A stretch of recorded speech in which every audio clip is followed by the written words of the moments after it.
The relationship with writers and actors is it can be difficult, because quite often, especially in the theatre, you'll get writers who, some of us actors will say they think they've written the Bible and they don't want a syllable changed. I mean, Harold Pinter, you know, sort of legislated on the pauses. But the marvellous thing about the situation comedy writers with whom I've worked is if one did have an idea, not for a situation, but if you suddenly thought a line would be better if it was said earlier, not changing a line, they would maybe take that and build on it. And so it was a growing situation, really. We had enormous respect for them, and they for us, certainly with John and Bob.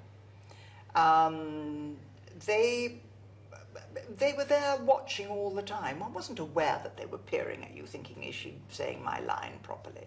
And they'd never, ever do something, which a lot of writers do, underline a word so that the actor is forced to emphasize that. So in other words, telling you the meaning of the line.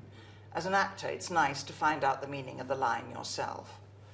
But I think one of their great talents was that they saw what the actors brought to the roles, and they built on that. I mean, Paul Eddington, this is a good example.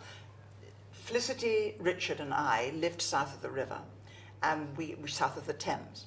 And we used to rehearse in a hall, which was very near all three of us. Paul lived north of the Thames, and every single day he'd come in grumbling about the traffic. And after about the second series, I was aware that that was brought into his character.